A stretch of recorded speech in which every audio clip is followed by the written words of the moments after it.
Hi, this is Simon Upstill and welcome to this quick follow-up to my liquid glass tutorial. And here I just want to quickly show you how to create the matte that is the basis of the effect. And I've put a link to that tutorial in the description because this won't make much sense unless you've already seen that. So let's get going. Okay, so for this project we're going with 1920, 1080, 24 frames a second, duration of just 2 seconds. Very short little effect. Let's first of all come down and select the rectangle tool. I'll turn on the HUD. So I want a fill but no outline.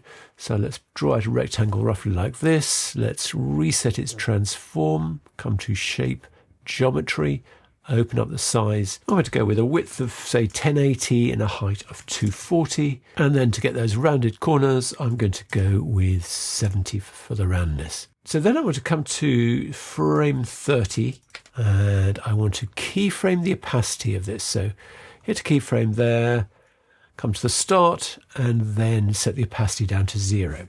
Then let's come to roughly frame 15 where we're halfway through the fade.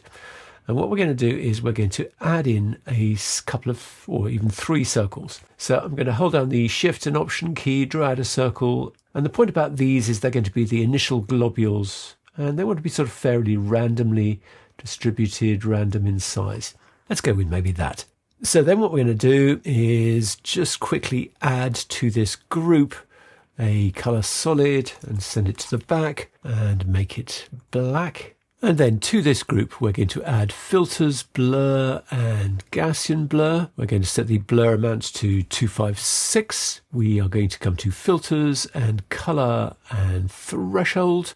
We're going to set the smoothness down to 0.01. And then if we run it, you'll see we get our blobs assembling into the final lozenge shape. Just a few things we need to do here though. I think if we just come to the rectangle, open up the keyframe editor, and then we select our last keyframe and we ease in, that's going to be a little bit smoother and nicer. And there's one fun thing we can do, which is to add in a Bezier shape. So select the Bezier tool. I'm going to turn on the HUD, turn off fill, turn on outline.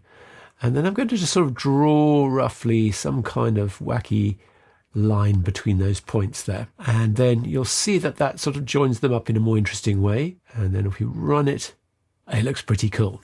So the only thing about this is that we are not entirely the same size as our original rectangle. So if that is important to us, we can do the following. We can come to frame 20 and we can keyframe the Gaussian blur and then come forward to frame 30 and set it down to something like 64. And that's going to more or less be exactly the same shape as we started out with. And the only other thing we need to do is we need to make it transparent. So what we can do is select the group, filters, color, channel mixer. We can hit the monochrome switch. We can set the alpha red to 1 and the alpha to 0. And now if I turn on the alpha overlay, you can see we are transparent. And that's what we needed for the purposes of our tutorial. So what we need to do is to come to Share, Export Movie, Settings, and choose ProRes 4444. And that is the way that you get the alpha channel.